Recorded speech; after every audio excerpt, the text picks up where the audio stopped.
रहमतुल्लाहि व बरकातुहू। तमाम नाज़रीन का AS एजुकेशन एकेडमिक में खैर मुक़द्दम किया जाता है। जैसा कि आप सभी जानते हैं कि ऑनलाइन क्लासेस का आगाज़ हो चुका है। इसी सिलसिले में आज हम जमात दहम मज़मून फ़िज़िकल साइंस के मशग़लाती पर्चा नंबर 1 की मालूमात हासिल करेंगे।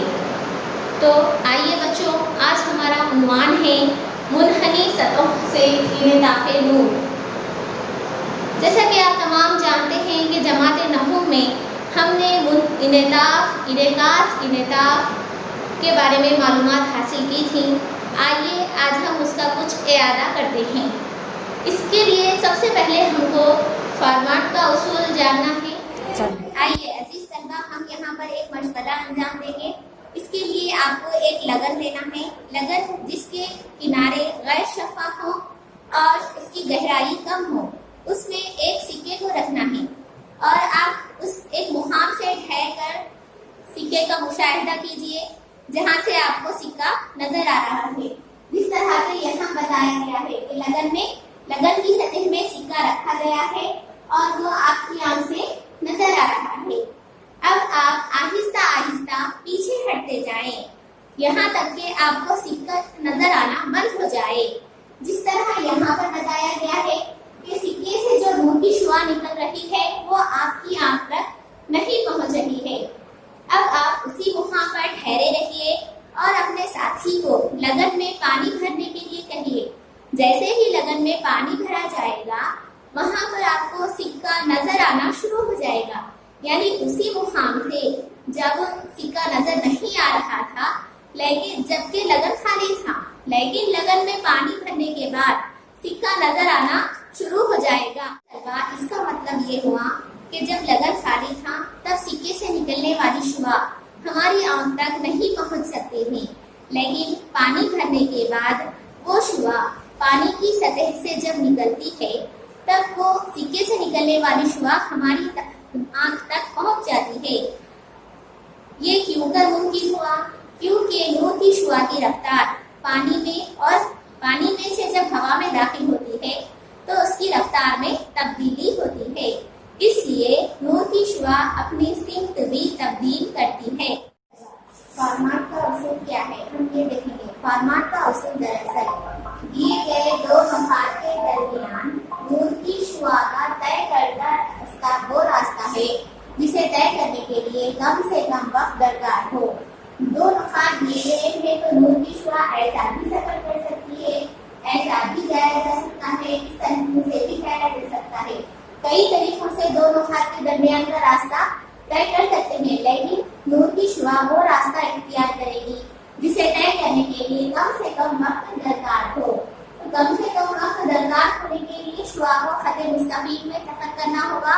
लिहाजा नूर की शुआएं हमेशा खते मुस्तकीम में सफर करती हैं। यही फॉर्मेट का उसूल। आइए बच्चों, हम देखेंगे कि इनेताफ़े नूर किसे कहते हैं। इनेताफ़े नूर यानी कि जब नूर की शुआ एक वास्ते से दूसरे वास्ते में दाखिल होती है तब वो अपना सफर अपनी सिमत तब्दील कर देती है। इस मजहर को इनेताफ़े नूर कहते हैं। यानी वास्ते दो किस्म के होते हैं, एक होता है लतीफ वास्ता, एक होता है कसीफ वास्ता। तो नूर की शुआ जब एक वास्ते से दूसरे वास्ते में दाखिल होती है तो रफ्तार की तब्दीली की वजह से वो अपनी सिमत तब्दील कर देती है। इसी मजहर को इनेताफ़े नूर कहते हैं। तो यहाँ पर आप देख सकते हैं कि एक नूर की शुआ, यहाँ पर इस लगन में पानी रखा हुआ है। जब नूर की शुआ दाखिल होती है तो वो अपना सफर खते मुस्तकीम के बजाय तब्दील कर देती है। यानी कि वो नुक्ता जहाँ पर नूर की शुआ दो वास्तों की इश्तराकी सतह को अता करती है, वो नुक्ते वक़ू कहलाएगा। नुक्ते वक़ू से गुजरता हुआ ऐसा खत जो कि खते फासिल या इश्तराकी सतह के उम्मीदवार हो, उम्मीद कहलाता है। उसे हम एन से ताबीर करते हैं और उसे नुक्ती खत डॉटेड लाइन के जरिए से जाहिर किया जाता है। अजीज तुलबा, एक बात ज़हन में रखें कि नूर की ऐसी शुआ جو امور کے ساتھ ساتھ سفر کرتی ہے وہ دوسرے واسطے میں داخل ہونے کے بعد بھی انعطاف کے بعد بھی اپنی سمت تبدیل نہیں کرتی، باقی تمام صورتوں میں نور کی شعاع منعطف ہو جاتی ہے۔ دوسرا ہمارا پوائنٹ ہے زاویہ وقوع۔ آئیے طلباء ہم دیکھیں زاویہ وقوع کسے کہتے ہیں۔ زاویہ وقوع دراصل شعاع وقوع اور عمود کے درمیان بننے والا زاویہ ہے۔ شعاع وقوع اور عمود کے درمیان بننے والا زاویہ وقوع کہلاتا ہے، اسے آئی سے ظاہر کرتے ہیں۔ زاویہ انعطاف دراصل شعاع انعطاف اور عمود کے درمیان بننے والا زاویہ ہے۔ منعطف شعاع اور عمود کے درمیان بننے والا زاویہ انعطاف کہلاتا ہے اور اسے اسمال آر کے ذریعے ظاہر کرتے ہیں۔ تو آئیے طلباء ہم دیکھیں گے کہ جب نور کی شعاع ایک واسطے سے دوسرے واسطے میں داخل ہوتی ہے تب کیا کہیں، ایک ہوتا ہے لطیف واسطہ، ایک ہوتا ہے کثیف واسطہ۔ لطیف واسطے میں نور کی شعاع کی رفتار زیادہ ہوتی ہے، نور کی رفتار زیادہ ہوتی ہے لطیف واسطے میں، جبکہ کثیف واسطے میں کم رفتار ہوتی ہے، نور کی شعاع کم رفتار سے سفر کرتی ہے۔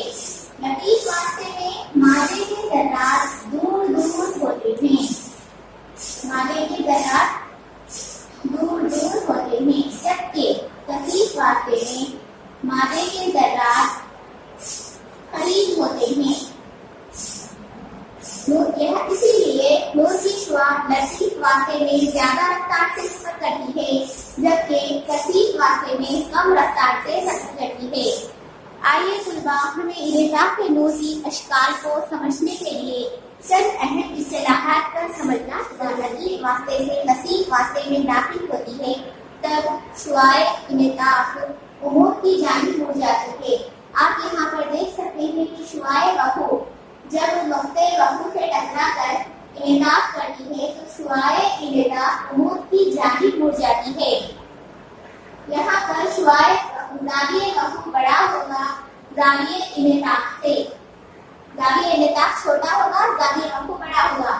تب جب لطیف واسطے سے نور کی شعاع کثیف واسطے میں داخل ہوتی ہے، اسی طرح جب نور کی شعاع کثیف واسطے سے لطیف واسطے میں داخل ہوتی ہے تب شعاع انعطاف عمود سے پرے ہٹ جاتی ہے، یعنی دور ہٹ جاتی ہے۔ اس صورت میں زاویہ وقوع چھوٹا ہوگا، زاویہ انعطاف بڑا ہوگا۔ تو عزیز طلباء یہ تھی ہماری مشغلاتی پرچہ 1 کی معلومات، اسے آپ سمجھنے کی کوشش کیجیے اور خود اکتساب کے جو سوالات دیے گئے ہیں انہیں حل کر کے اپنے اساتذہ سے تصحیح کروائیے۔ شکریہ۔